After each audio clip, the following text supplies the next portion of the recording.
नमस्कार, prime debate में बहुत स्वागत है आपका। विधानसभा का सत्र जारी है, विधायी कामकाज जारी है और जारी है हंगामा। हंगामा करने वाले अलग अलग हो सकते हैं, हंगामे के कारण अलग अलग हो सकते हैं, लेकिन इसकी परछाई से लोकतंत्र के हमारे प्रतिष्ठान कभी अछूते नहीं रह पाते। सदन में हंगामे का ताजा कारण नेता प्रतिपक्ष का वायरल हुआ वीडियो है, जिसमें सट्टेबाजी का जिक्र है। यहां कांग्रेस की तिलमिलाहट को समझा जा सकता है। लंबे अरसे के बाद कांग्रेस को हमलावर होने का मौका मिला था। गुजरात चुनाव और उपचुनाव के नतीजों के बाद कांग्रेस में जोश की बहाली हुई थी। कांग्रेस सदन में शुरू से ही आक्रामक रुख अपनाए हुए थी। नेता प्रतिपक्ष के वायरल वीडियो ने उस जोश को एक हद तक ठंडा कर दिया। इधर लगातार विपक्ष के हमले झेल रहा सत्ता पक्ष इस वीडियो के रूप में जैसे उसे एक ब्रह्मास्त्र मिल गया। 2 दिन से सदन की कार्यवाही इसी वीडियो के इर्द गिर्द घूम रही है। आज नेता प्रतिपक्ष को नहीं बोलने देने के मुद्दे पर विपक्ष ने हंगामा किया। सीएम को हंगामे के बीच अपना रिप्लाई पूरा करना पड़ा। आज इन्हीं तमाम चीजों पर प्राइम डिबेट में बहस होगी। उससे पहले चर्चा के बिंदु। विधानसभा की कार्यवाही आज फिर हंगामे की भेंट चढ़ी। विपक्ष और सत्ता पक्ष का जारी रहा हंगामा। सदन की कार्यवाही कई बार हुई बाधित। कांग्रेस विधायकों ने की वेल में नारेबाजी। विधानसभा अध्यक्ष ने कांग्रेस विधायकों पर की टिप्पणी। नेता प्रतिपक्ष रामेश्वर डूडी ने कहा, मेरे खिलाफ सदन में निराधार आरोप लगाए गए। गोविंद सिंह डोटासरा ने नेता प्रतिपक्ष पर लगे आरोपों का मामला उठाया। डोटासरा ने कहा, संसदीय कार्य मंत्री ने षड्यंत्र के तहत फर्जी वीडियो के जरिए आरोप लगाया। उपाध्यक्ष ने अध्यक्ष की व्यवस्था को बदलने से किया इनकार। नेता प्रतिपक्ष रामेश्वर डूडी ने राजेंद्र राठौड़ पर लगाए गंभीर आरोप। विधानसभा की कार्यवाही कई बार हुई स्थगित। कांग्रेस के हंगामे के बीच सीएम ने दिया बजट बहस पर जवाब। सीएम ने कहा, विपक्ष के पास बजट पर बोलने के लिए कुछ है ही नहीं, इसलिए हंगामा कर रहे हैं।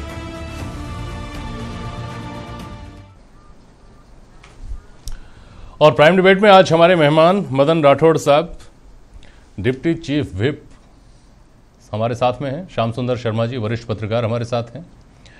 और विपक्ष के मुख्य सचेतक गोविंद डोटासरा जी हमारे साथ में हैं। डोटासरा साहब, 2 दिन से हंगामा चल रहा है, जैसा मैंने पहले कहा। आज किस बात पर आहत है आप? किन बिंदुओं को लेकर के हंगामा कर रहे थे साहब? आपने देखा होगा जेपी साहब कि 16 तारीख को जिस प्रकार संसदीय कार्य मंत्री ने स्वयं ने हंगामे की शुरुआत की और सदन को बाधित किया, और माननीय अध्यक्ष जी को ये कहना पड़ा कि आप अगर सदन नहीं चलाने देना चाहते हैं तो पूरी दिन की कार्यवाही को वहीं समाप्त कर दी गई। जब आज हमने केवल इतना ही कहा था कि जब अध्यक्ष ने उस दिन भी माननीय नेता प्रतिपक्ष को स्वयं के ऊपर लगाए गए आरोपों का खंडन करने का समय दिया जाए, जब अध्यक्ष ने दे दिया उस दिन फिर राजेंद्र जी राठौड़ ने बोलने नहीं दिया। आज हमने मांग की तो माननीय अध्यक्ष जी ने कहा प्रश्नकाल के बाद में ये मैं व्यवस्था देता हूं, बोलने दिया जाएगा। तो हमने आराम से प्रश्नकाल चलाया, जनता के मुद्दों की चर्चा की राजस्थान की विधानसभा में। जब नेता प्रतिपक्ष बोलने लगे तो संसदीय कार्य मंत्री ने पुनः अध्यक्ष जी की ओर इशारा किया, खड़े हो गए और ये इशारा किया कि ये नहीं बोलने दिया जाए, क्योंकि हम नहीं चाहते कि आज सदन में दोबारा नेता प्रतिपक्ष बजट के ऊपर बोलें और नेता प्रतिपक्ष अपने वीडियो के बारे में कोई किसी तरह का खंडन करें। तो वापस बीच में टोका गया माननीय नेता महोदय को।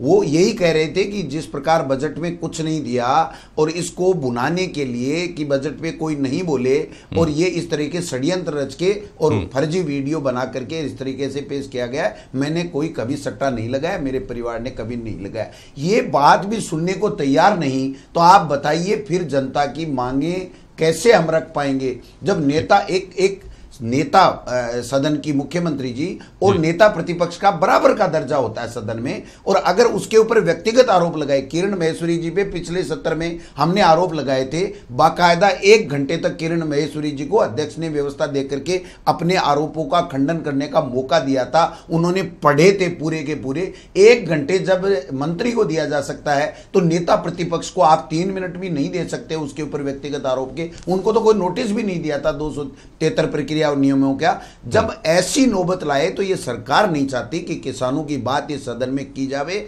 और जो इन्होंने बजट दिया है मुख्यमंत्री जी ने, उसमें किसान को कोई राहत नहीं दी है, फर्जी आंकड़े पेश किए, इसलिए ये करना नहीं। मुझे समझाइए गोविंद जी, ये अगर जो अपने बारे में सफाई देना चाह रहे थे नेता प्रतिपक्ष जी, उसको ये लोग रोकना चाह रहे थे, बाधित करना चाह रहे थे कि ये सदन में वो ना बोल पाए। उसका क्या फायदा देखा है इन्होंने? सारी जनता उनकी सफाई सुन चुकी है, वो टीवी पर बोल चुके हैं, वो प्रेस नोट जारी कर चुके हैं, सब तक उनकी बात पहुंच चुकी है। ये उनको रोक करके क्या करना चाह रहे थे? इनकी छिपी हुई मंशा क्या थी? जेपी जी, ये बड़ा षड्यंत्र है। ये संसदीय कार्य मंत्री और सरकार नहीं चाहती कि विपक्ष यहां पर, क्योंकि सत्ता पक्ष के विधायक भी विपक्ष का रोल अदा करने लग गए थे और विपक्ष भी भयंकर रूप से इनको भ्रष्टाचार को उजागर करने लग गया था, तो कैसे भी बाधित करके माहौल ऐसा क्रिएट कर दें कि देखिए साहब ये नहीं चाहते, हम तो चर्चा चाहते हैं। ये आज हमारे नेता प्रतिपक्ष को 16 तारीख को मेरे को बजट में बोलने से रोक रहे थे, अब ये चाहते हैं आज भी कि कल डिमांडों पे भी ये चर्चा नहीं करे, इसी तरह से गतिरोध बना रहे। ये साजिश है सरकार की, सरकार भगना चाहती है, जनता के मुद्दों पे चर्चा नहीं करना। राठौड़ साहब, जो गोविंद डोटासरा जी ने कहा, लब्बो-लुबाब ये है कि चाहते आप हैं दरअसल कि हंगामा होता रहे और आप इनके सर पर ठीकड़ा फोड़ दें और ये कुछ ना बोल पाएं, कोई तथ्यात्मक चीज आपके बारे में ना कह पाएं। कैसे खंडन करेंगे इसका? देखिए, मुझे नहीं लगता कि ये गोविंद जी क्यों ऐसी बात कर रहे हैं।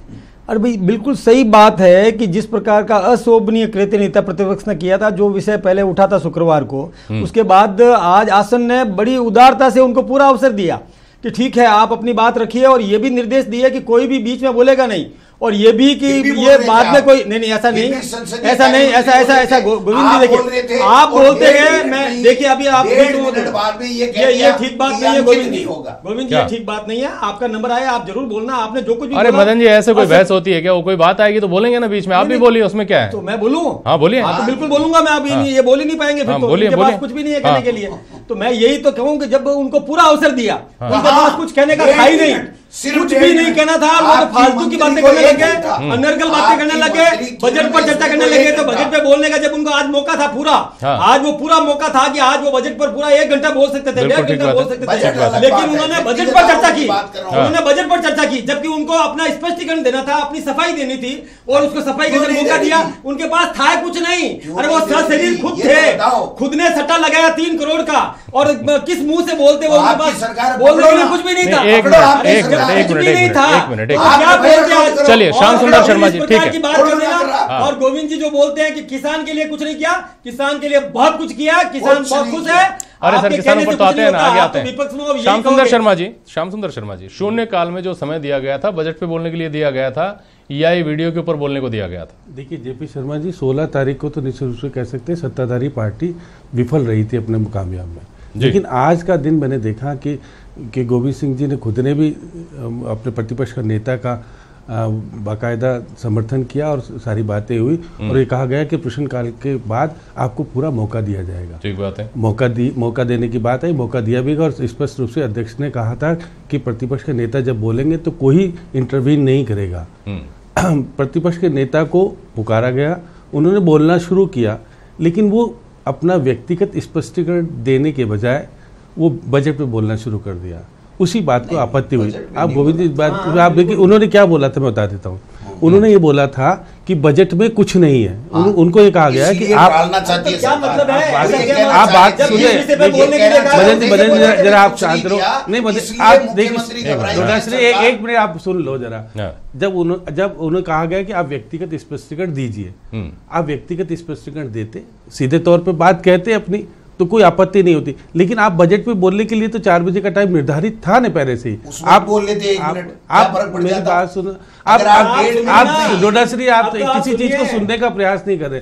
जब आपको मौका था नहीं बोल पाए आप 1.5 मिनट, आप 1.5 मिनट की बात ही नहीं होती। प्रतिपक्ष के नेता बोलते हैं ना अपनी बात को लेकर के, तो कोई रोकता थोड़ी ना उनको। मिनट की बात नहीं होती। प्रतिपक्ष के नेता को तरीके से बोलने का अवसर था, तरीके से बोलते तो वो सब चीज। देखिए वो बाहर बोल रहे थे, कितने आरोप लगा रहे थे, गृह मंत्री जी पर आरोप लगा रहे थे आप देखिए, और संसदीय कार्य मंत्री पर आरोप लगाए। जब उनसे पूछा गया कि सदन में ये आरोप लगाओगे, तो शांत हो गए, बोले नहीं कुछ।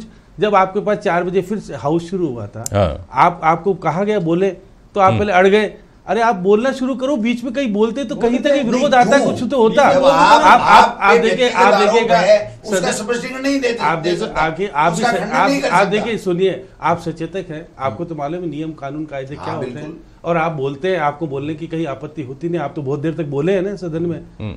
आप प्रतिपक्ष के नेता को तैयार नहीं कर पाए आज तरीके से, और ना ही वो पुराने नेताओं की चीजें देख पाए, वो कुछ बोलते ढरीक से। और आज देखिए मुख्यमंत्री सारी चीज कह गई, आपकी शोर शराबा भी नहीं हो पाया क्योंकि आप पूरे लोग थे ही नहीं मौजूद। आज 25 लोग में से 25 दूसरी बात श्याम जी, ये भी यहाँ महत्वपूर्ण है, नेता प्रतिपक्ष को तैयार नहीं कर पाए, वो सही बात अपनी रख नहीं पाए। लेकिन ये जो दोनों व्यक्ति हमारे साथ बैठे हैं, माननीय हमारे राजनीतिक मित्र, इन दोनों के ऊपर सदन को चलवाने की जिम्मेदारी है। गोविंद जी, इस बात का ताना तो आपको मैं दूंगा ही दूंगा इस डिबेट में, आप दोनों को, कि हंगामे के प्रति आपका दायित्व ज्यादा दिखाई देता है और सदन सुचारू रूप से चले इसके प्रति आप लोगों का दायित्व, मदन जी, कम दिखाई देता है। हाँ, गोविंद जी कुछ कहना चाह रहे हैं। मैं ये कह रहा हूं, हम अध्यक्ष जी के पास गए थे, एक मिनट मैं बोल रहा था तो गोविंद जी बीच में बोल रहे थे, जब गोविंद जी पूरा 3 मिनट तक बोले तब मैं चुप रहा। हम गए थे माननीय अध्यक्ष जी के पास 3:30 बजे जेपी, और हमने ये कहा था कि 2 मिनट स्पष्टीकरण पूरा हो जाए, फिर नेता बोलेंगे बजट के ऊपर, और फिर मुख्यमंत्री जी को बुलाओ। राजेंद्र बजट पे बोलने के लिए थोड़ी अवसर दिया था आपको,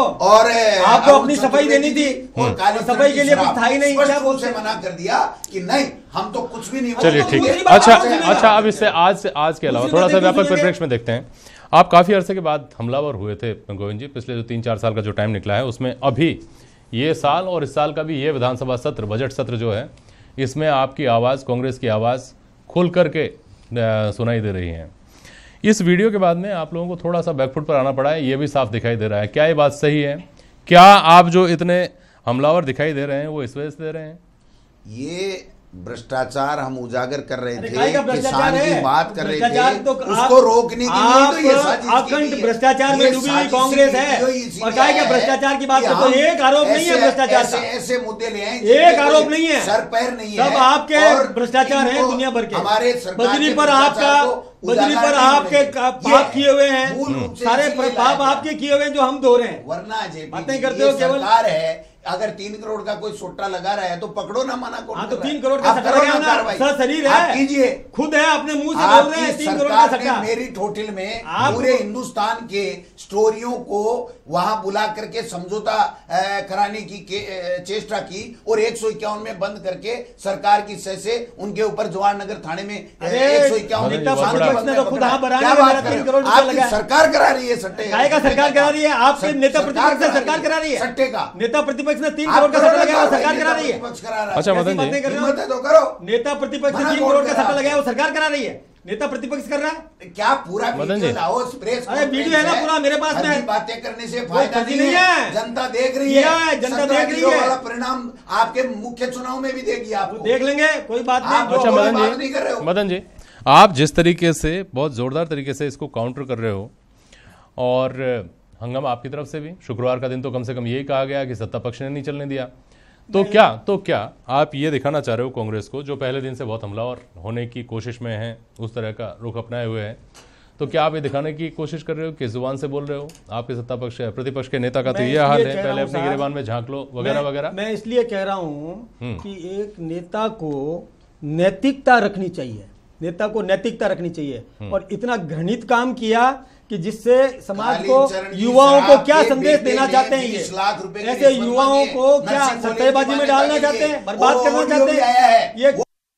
देख करके जनता सीखती है, बचने के लिए नेता से जनता सीखती है। अरे क्या बातें करते हो, वो क्या आप किसी की पीठ देख करके इस प्रकार की बात करते हो?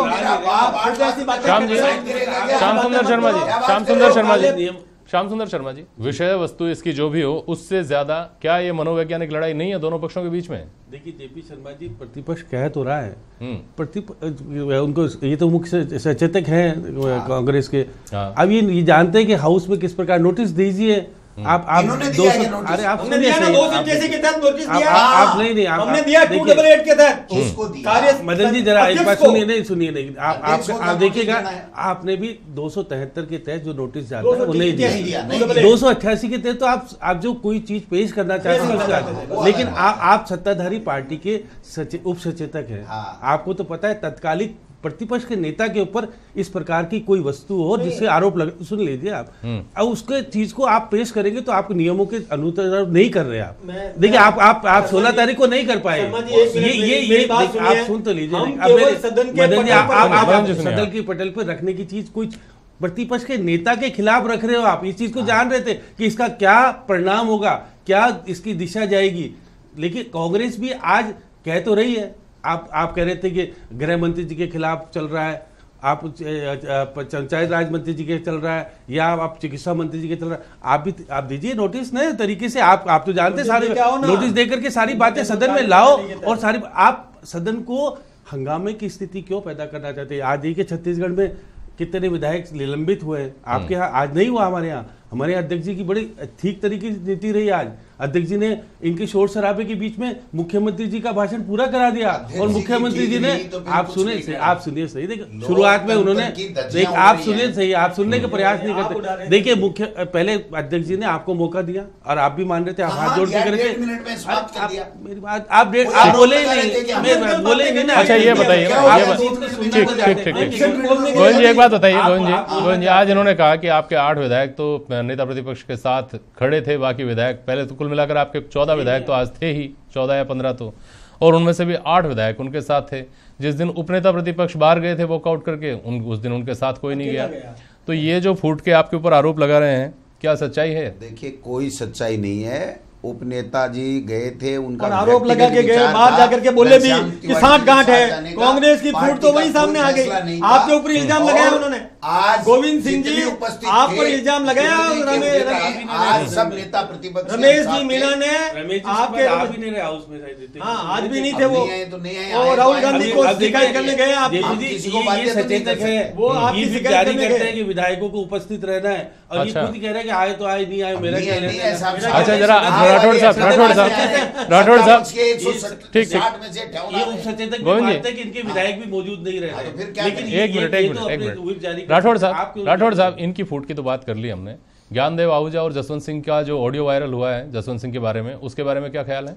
वो एक्चुअली मैंने नहीं देखा है और न मैंने उसको कहीं पढ़ा है, ऐसा कोई वीडियो की बात नहीं है। और यदि कहीं भी किसी भी प्रकार का किसी के भी खिलाफ हो, लेकिन मतभेद तो हम बिल्कुल अनुशासन, अगर ऐसा नहीं करेंगे तो फिर आप जैसे हमको ऐसी आपके विधायकों के ऊपर नियंत्रित करने का अगर तरीका आपको नहीं आता और आपको पता नहीं कि आपके विधायक क्या बोल रहे हैं, तो ये तो आपके लिए विडम्बना होगा। तो निश्चित रूप से हम आपके नेता के लिए दुखदायी स्थिति बनेगी ना। हम बर्दाश्त नहीं करेंगे। यादव ने जिस प्रकार पुलिस पे आरोप लगाए, पहले शुभकरण जी ने लगवाए, चौधरी जी ने लगाए थे, पुलिस पर लगाया क्या दिक्कत की बात है? मुझे समझ नहीं है, पुलिस पर लगाया क्या दिक्कत की बात है? मुझे समझ नहीं है। अरे कोई पुलिस पर लगा दे, कोई अधिकारी पर लगा दे तो लगाएगा ना। आपके मंत्री आप भी लगा रहे, ये लगा रहे हैं, आप तो शांत हो गए, गृह मंत्री पे लगा रहे। चले ठीक है। अब शाम जी मेरे को थोड़ा यह समझा दीजिए। उप सचेतक ने तो आप पर इल्जाम लगाया,